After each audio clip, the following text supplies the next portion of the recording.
Have you ever noticed something strange? The more you try to explain yourself, the less people seem to understand you. You explain why you're late. You explain why you can't make it. You explain why you're tired. You explain why you need space. You explain why something hurt your feelings. And somehow, every explanation turns into another argument, another misunderstanding, another exhausting conversation that leaves you feeling frustrated, guilty, and completely drained. If that's happened to you, I need you to hear something. The problem isn't that you're bad at explaining. The problem is that you're trying to explain yourself to people who don't actually want to understand. And that changes everything. Most people grow up believing that if they can just find the right words, they can solve any conflict. If someone misunderstands them, they explain more. If someone criticizes them, they explain more. If someone accuses them of something unfair, they explain even more. It sounds logical, but in the real world, especially around toxic people, it doesn't work. In fact, it often makes things worse, because toxic people don't use conversations the same way healthy people do. Healthy people use conversations to understand. Toxic people often use conversations to control. That's why every explanation becomes ammunition. You tell them your fears. They use them against you later. You tell them your weaknesses. They bring them up during arguments. You explain your boundaries. They search for loopholes. You explain your reasons. They attack the reasons instead of respecting the decision. And before you know it, you're trapped in a debate you never wanted to have. Think about how many times you've tried to explain a simple decision. Maybe you said no to an invitation. Maybe you needed time alone. Maybe you couldn't help someone. Maybe you disagreed with something. Instead of accepting your answer, the other person demanded an explanation. Then they challenged the explanation. Then they challenged your motives. Then they challenged your character. And suddenly you're standing in court defending your right to exist. That's not communication. That's manipulation. Here's the first truth. Successful and emotionally healthy people learn. Not every decision requires an explanation. No is a complete sentence. I can't make it is a complete sentence. That doesn't work for me is a complete sentence. You don't owe everyone access to your reasoning. And the moment you realize that, your life becomes much more peaceful. Now, some people hearing this immediately feel uncomfortable. Why? Because they've been trained to explain themselves. Since childhood, maybe every decision had to be justified. Maybe every mistake became an interrogation. Maybe every boundary was challenged. Maybe every disagreement was treated like disrespect. Over time, you learned something dangerous. You learned that your needs only matter if you can successfully defend them. But that's not true. Healthy people don't require a courtroom presentation before respecting your boundaries. Healthy people don't need a 20-minute explanation before accepting your decision. Healthy people understand something simple. Your life belongs to you, and your choices belong to you. The people who struggle most with this are often dealing with toxic family members, controlling partners, manipulative friends, narcissists, or difficult co-workers. These people thrive on explanations, because every explanation gives them something to attack. Imagine someone asks why you can't attend an event. You say you're tired. Now, they argue that you're not really tired. You say you're busy. Now, they argue you're making excuses. You say you need personal time. Now, they argue you're selfish. Do you see what's happening? The explanation isn't solving the problem. The explanation is feeding the problem. That's why the more you explain, the worse it gets. You're giving someone more material to fight against. The second truth is even more important.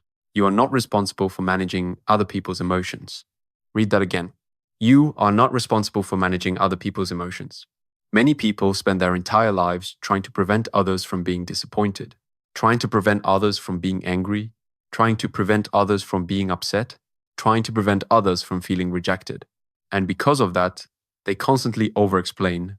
They're not actually explaining. They're negotiating for approval. They're hoping that if they explain enough, nobody will be upset. But that's impossible. Someone will always be disappointed. Someone will always disagree. Someone will always want more from you than you're willing to give. That's life. The goal isn't to avoid disappointing people. The goal is to stay honest while respecting your own limits. The strongest people understand this. They let people feel whatever they're going to feel without taking responsibility for it. Now let's talk about one of the most powerful skills you'll ever learn. Short answers. Most people think confidence sounds like long explanations. It doesn't. Confidence sounds simple. That won't work for me. I'm not available. I've already made my decision. I appreciate your opinion. No thank you. Notice something? No defending. No over-explaining. No begging for understanding. Just calm certainty. And here's what happens when you start speaking this way. Some people will respect you more. Some people will become uncomfortable. The uncomfortable ones are usually the people who benefited from your lack of boundaries. They like the old version of you, the version that explained everything, the version that apologized constantly, the version that felt guilty for having needs, the version they could control. When you stop explaining, you remove their leverage. And that's when they push back. They may call you selfish, cold, oder, difficult, unreasonable. But pay attention. None of those labels change reality. You can be kind and still have boundaries. You can be loving and still say no. You can be compassionate and still protect your peace. Those things are not opposites. One of the biggest mistakes people make is believing that being a good person means always being available. It doesn't. Being a good person doesn't mean sacrificing your mental health. It doesn't mean accepting disrespect. It doesn't mean allowing toxic behavior. Real kindness includes kindness toward yourself. And if you constantly abandon yourself to keep everyone else comfortable, eventually you'll become exhausted, resentful, and emotionally empty. That's not kindness. That's self-neglect. The truth is that some people will never understand your decisions. And that's okay. Some people will never agree with your boundaries. And that's okay. Some people will never see your side of the story. And that's okay too. Because peace doesn't come from being understood by everyone. Peace comes from understanding yourself. The most powerful moment in your life is when you stop needing permission to protect yourself. When you stop needing approval to make healthy decisions. When you stop explaining things that don't require explanation. That's freedom. Real freedom. And once you experience it, you'll never want to go back. So here's your challenge. The next time someone pressures you for an explanation you don't owe them, pause, take a breath, and give a shorter answer than you normally would. Not an angry answer, not a defensive answer, just a simple answer, a calm answer, a confident answer. Then stop talking. Let the silence do the work. You'll be amazed at how powerful that feels. Because confidence is improving yourself. Confidence is knowing you don't have to. Remember this. The more you explain, the worse it gets. Not because your reasons are weak, but because your value doesn't depend on convincing everyone else. Your life is yours. Your peace is yours. Your boundaries are yours. Protect them. And if someone can't respect that, they don't need another explanation. They need less access to you. Stop explaining. Start living. Your future self will thank you for it.